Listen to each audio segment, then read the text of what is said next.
பிரதமர் Datuk Seri Anwar இப்ராஹிமுக்கு பிறந்த நாள் வாழ்த்து கூறுவதற்கும், அவருக்கு தங்களின் அன்பை பரிமாறிக் கொள்வதற்கும் மாணவர்களை ஊக்குவித்ததற்காக கல்வி அமைச்சர் ஃபத்ரினா சீடேக்கை பொருளாதாரத்துறை முன்னாள் அமைச்சர் ரவிசி ரம்லி நேற்று கடுமையாக சாடினார். 10வது பிரதமருக்கு பிறந்த நாள் வாழ்த்துகள்.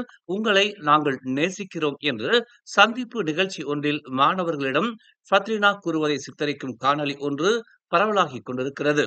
அன்வாருக்கு இம்மாதம் 10ஆம் தேதி 78 வயது நிறைவடைந்தது.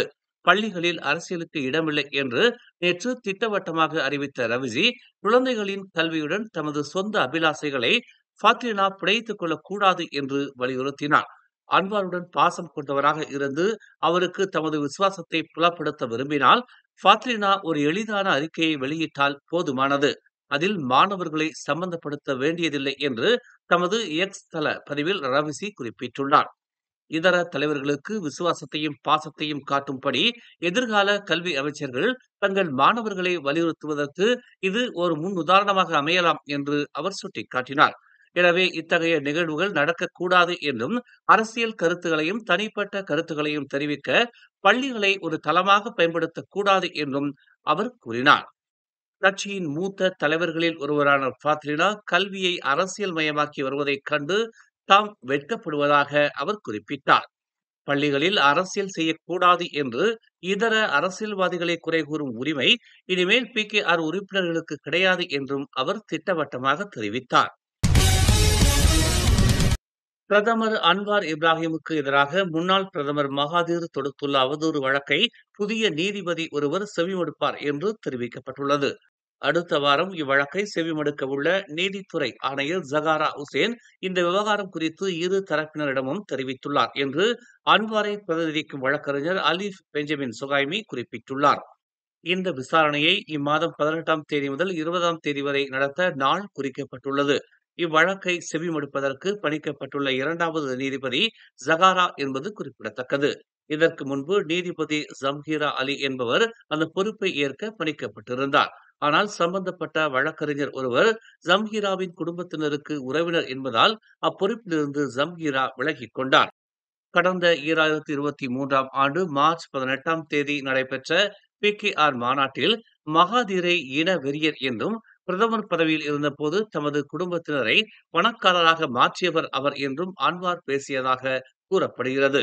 இதன் தொடர்பில் அன்வார் மீது அவர் அவதூறு வழக்கு தொடர்ந்துள்ளார். இந்த அவதூறான அறிக்கைகள் அனைத்தையும் மீட்டுக்கொண்டு தேசிய ஊடகங்கள் மற்றும் சமூக ஊடகங்கள் வாயிலாக அன்வார் மன்னிப்பு கேட்க வேண்டும் என்று மகாதீர் வலியுறுத்தியுள்ளார். பக்கத்தான் ஹராப்பானின் ஜெலுத்தோங் நாடாளுமன்ற உறுப்பினர் RSN ராயர் மே 13 இன கலவரத்தில் ஈடுபட்டதாக பெரிக்காத்தான் நேஷனலின் பெண்டாங் நாடாளுமன்ற உறுப்பினர் அபாங் ஹஷீம் நேற்று குற்றம் சாட்டியுள்ளார். கடுமையான கண்டனம் வழங்கப்பட்டதை தொடர்ந்து அதனை அவர் மீட்டுக் கொண்டார். கடந்த வாரம் மக்களவையில் மே 13ஆம் தேதி கலவரம் பற்றி பேசிய அவாங்கிற்கு எதிராக நடவடிக்கை மேற்கொள்ளப்படுமா என்று மக்களவை சபாநாயகர் ஜொஹாரி அப்துல்லிடம் ராயர் நேற்று வினவினார். இந்த கலவரம் பற்றி மற்றவர்கள் பேசியிருந்தால் அவர்கள் இந்நேரம் நீதிமன்றத்தில் நிறுத்தப்பட்டிருப்பார்கள் என்றும் DAP கட்சியைச் சேர்ந்தவரான ராயர் குறிப்பிட்டார். ஆனால் அவாங்கிற்கு எதிராக இதுவரை எந்த நடவடிக்கையும் மேற்கொள்ளாமல் உள்ளதாக அவர் சுட்டிக்காட்டினார். இதனை அடுத்து இடைமறித்து பேசிய அவாங், மே 13 கலவரத்தில் ராயர் ஈடுபட்டிருப்பதாக தோன்றுகிறது. அதன் காரணமாகத்தான் மக்களவை நடவடிக்கையை அவர் இடையூறு செய்து கொண்டிருக்கிறார் என்று குறிப்பிட்டார். அப்போது இருக்கையில் இருந்து எழுந்த பக்கத்தான் ஹராப்பானின் கம்பார் நாடாளுமன்ற உறுப்பினர் ஷோங் ஜெமின் எதன் அடிப்படையில் அக்குற்றச்சாட்டை அவாங் எழுப்புகிறார் என்று வினவியதோடு, பாஸ் கட்சியின் உறுப்பினர் தனது கூற்றை மீட்டுக் கொள்ள வேண்டும் என்று வலியுறுத்தினார். இதனை அடுத்து பேசிய சபாநாயகர் ஜொஹாரி தனது குற்றச்சாட்டை மீட்டுக் கொள்ளும்படி 3 முறை வலியுறுத்திய பிறகு அவாங் அதனை மீட்டுக் கொண்டார். அடுத்த பொதுத் தேர்தலுக்கு முன்னதாக பிரதமர் அன்வார் இப்ராஹிம் தனது தற்போதைய பல கூட்டணி யுத்தியை தக்க வைத்துக் கொள்வதா அல்லது பக்கத்தான் ஹராப்பானுடன் தனி பாதையை தொடர்வதா என்ற முக்கியமான கேள்வியை எதிர்கொள்கிறார் என்று முன்னாள் அமைச்சர் கைரி ஜமாலுddin தெரிவித்துள்ளார். தனியாக செல்வது தீபகற்ப மலேசியாவில் வெல்ல அனுமதிக்கும் அதே வேளையில் சபா மற்றும் சரவாக்கில் அதிகாரத்தை பெறுவது பரந்த கூட்டணிகள் இல்லாமல் நிச்சயமற்றதாகவே உள்ளது என்று கைரி தெரிவித்தார். அன்வார் ஓய்வு பெற தயாராக இல்லை என்று தாம் நினைப்பதாக குறிப்பிட்ட கைரி, அவர் இன்னும் ஆரோக்கியமாக இருக்கிறார். 2வது பதவி காலத்தில் முடிக்க வேண்டிய முடிக்கப்படாத வேலைகள் அவருக்கு இருக்கிறது என்று சுட்டிக்காட்டினார். 16வது பொதுத் தேர்தலில் பரிசான் நேஷனல் மற்றும் பெரிகாத்தான் நேஷனல் இடையேயான மும்முனை போட்டி மிகப்பெரிய ஆபத்துகளை கொண்டிருக்கும் என்று கைரி மேலும் கூறினார். நேரடி போட்டிகளிலும் கூட பரிசானின் ஆதரவாளர்கள் சில தொகுதிகளில் பெரிகாத்தான் நேஷனல் வேட்பாளர்களை ஆதரிக்க தேர்வு செய்யலாம்.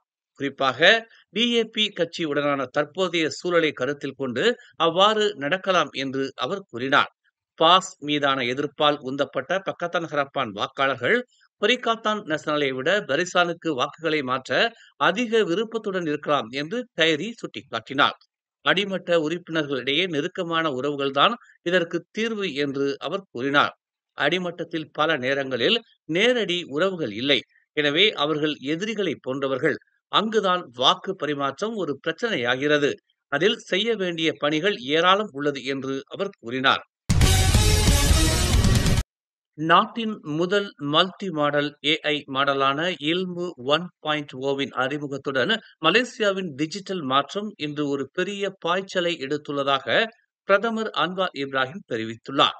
இதன் வழி உரை, குரல் மற்றும் படங்களை செயலாக்கி உருவாக்க முடியும் என்றும், மேலும் இது மலாய், ஆங்கிலம் மற்றும் உள்ளூர் பேச்சு வழக்குகளுக்கு ஏற்றவாறு வடிவமைக்கப்பட்டுள்ளதாகவும் அன்வார் கூறினார். AI உயர்ந்த பொருளாதாரமாக மாறுவதற்கான புத்ராஜயாவின் லட்சியத்துடன் இணைந்த மலாயா பல்கலைக்கழகத்துடன் இணைந்து YTL AI ஆய்வகங்களால் உருவாக்கப்பட்டது இல்மு 1.0 என்று அன்வார் கூறினார். உலகின் பிற பகுதிகளுடன் இணையாக AI பயன்படுத்துவது மட்டுமல்லாமல் சில பகுதிகளில் வழி நடத்துவது, நமது மதிப்புகளை பாதுகாப்பது மற்றும் சமத்துவம், நீதியின் கொள்கைகளுக்கு அர்த்தம் கொடுப்பது நமது தொலைநோக்கு பார்வை என்று ஆசியான் AI உச்சி மாநாட்டில் அன்வார் கூறினார்.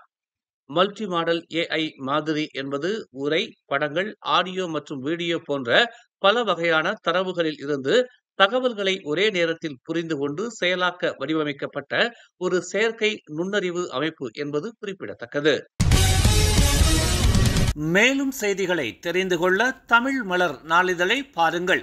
உடனுக்குடன் செய்திகளை தெரிந்து கொள்ள தமிழ் மலர் இணையதளம், தமிழ் மலர் செயலி மற்றும் மலர் டிவி யூடியூப் சேனலை வலம் வாருங்கள். எங்களோடு இணைந்திருக்க மலர் டிவியை பதிவு செய்து கொள்ளுங்கள். உறவுகள் மகிழ்ந்திட விருப்பம் மற்றும் பகிர்வு சேவையை சொடுக்கிடுங்கள்.